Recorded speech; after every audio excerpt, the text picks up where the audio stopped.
Hey guys, this is Chris again, coming at you with a different video. I've been contemplating doing like a weekly watch vlog kind of thing. Maybe go through my history with collecting and everything that's gone into it. What wristwatch check, by the way. Wearing that SARB. Haven't worn that for a little while. But basically, just thinking about doing like a once a week type vlog. Maybe, just kind of go, like I said, go over like a story or whatever, like the history of what, my collecting and all that. But basically, what do I mean by the title of this on the one that started it all? As far as this watch starting my passion for for the hobby of watch collecting, this is the watch that really got me. This was my first serious watch, and I really, really liked it at the time. I still really, really like it. I love this piece. It's such a cool, fun, quirky piece. The Orange Monster. This is the first gen, with the 4R36 movement. I was lucky enough to get this before they were discontinued. I got this off of Amazon for like $180 about 5 years ago. And little did I know that 5 years ago, or I'm guesstimating about 5 years ago, 4 or 5 years ago. But little did I know that 5 years ago it would bring me down the rabbit hole of watch collecting, spending more money. I remember at that time I was drooling over pieces like this, and I never thought I would get the Zenith El Primero either. I thought $180 was a lot to spend at the time. But you go down that rabbit hole, and it just kind of goes further from that. But like I said, this Seiko Orange Monster is the one that kind of really started all for me. I've been into watches my whole life, even through high school and all that. I had an Invicta. I had an Invicta through high school. I had a Citizen through high school, and I had a bunch of fossils. Basic high school kind of collector's budget. And I was always kind of into them, but I was never really, really into them as much as I have been in the last couple years. And what drew me to the Seiko Orange Monster, like I said, for one was the price. And I have it on this Erica's Original strap, by the way. I think these might be sold out straps. Really comfortable strap, and I think it's perfect pairing with this. But basically what drew me to the Orange Monster was, as you guys know, I'm a Clemson fan. Always have been my whole life, pretty much. Grew up down in Myrtle Beach, South Carolina. So in Myrtle Beach, you're either a Clemson fan or you are a Carolina fan. You're one or the other. People that tell you that they're both are not really into sports that much.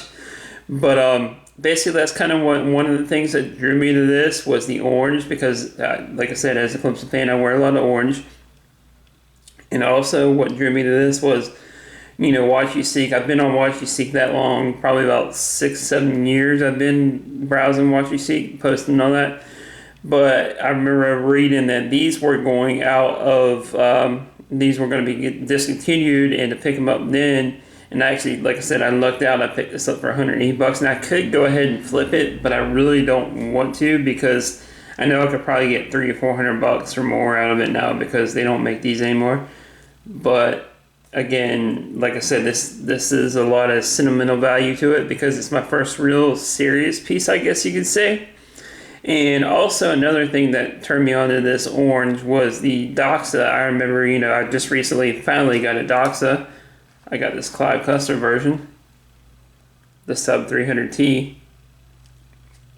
I had gotten that, and this was my first Doxa. And like I said, I never even thought I was going to be able to get a Doxa at all, let alone that El Primero, whenever I got this. But like I said, this kind of started down the rabbit hole. Like, I thought $180 was going to be a lot to spend on a watch for me, which at the time it was. And now it still somewhat is, but not too bad.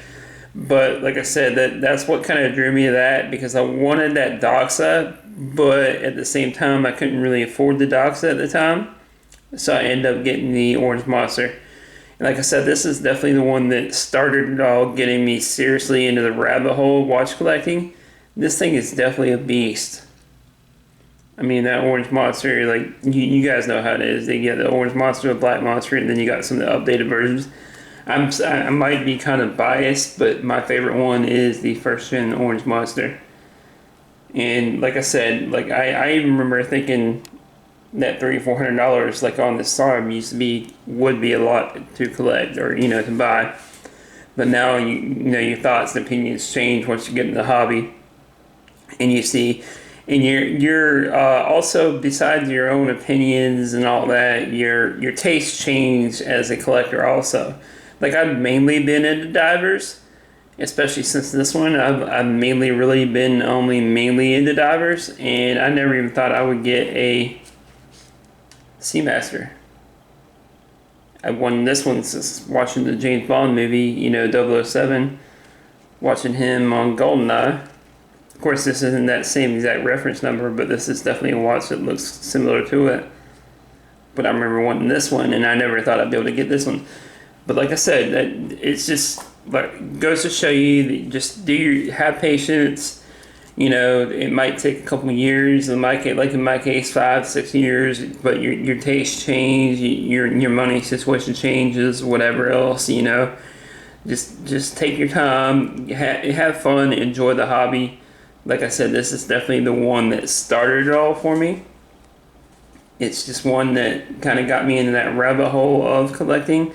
You know, you start off $180, you think it's a lot for a watch, which it was, and it still is kind of, you know, because these are luxury goods. These are not something that we have to have. Like, we don't have to have a watch on our hand, but we'd like to have it because we're collectors. And also another thing I just wanted to mention, a guy did a video of just Bluefish watches about, you know, watch investing, and he's right. Watches are not an investment. They're something that is a hobby, just like cars. I'd always been into cars, you know, especially at this time. You know, I was into Mustangs and all that when I picked this up. I had an '07 Mustang that was cammed, you know, I had everything done to it except for a supercharger pretty much. And I thought that's another reason why I thought that watches were, you know, kind of an expensive investment. And it just another thing that goes to show you how much our tastes evolve as we get older. I'm still into cars, but not like I was. I'm more into watches now. So that's another thing. Like I said, at that time I had this. I had a Mustang and all that, and cammed and everything else. And that's another expensive hobby. Cars are not investments. And he's got a great point. Like I said, you know, watches aren't supposed to be investments. These are meant to be fun. And if you don't have the budget for it, don't worry about it. There's always other alternatives. You can always get something else, or either that or save up for a piece. But don't think of a watch as an investment. But basically, I'm just going on a ramble here. But like I said, basically, this is the watch that started it all for me. Was the Seiko Orange Monster. I still wear this to every Clemson game. I usually go to about 1 or 2 a year. I try to make it to 1 or 2 a year. My brother, his in-laws are FA members, so they have season tickets. They got a lake house up there in Clemson, so it's always a fun trip. But like I said, this is another reason I'm not getting rid of this is sentimental value, because I wear this to every Clemson game. Even whenever I'm not at the game, I still wear it game day. So that's one of the reasons why I'm not getting rid of this piece ever. I'll probably end up passing it down to my nephew, or if I ever have a kid, I'll probably pass it down to him or her. But like I said, just what are those watches for you guys that were the ones that started off? What was that first watch that really kind of triggered your watch enthusiasm, your hobby? None of my family really is into watches too much, so I don't know where I got it from. I guess it's just because always been into cars, and that mechanic stuff, it kind of translates into watches. You know, learning how stuff moves, works, and all that. But what was the one watch that got you guys and gals started into the hobby? Let me know that down there in the comment. Like, subscribe, all that good stuff. All right, thanks for watching. Peace.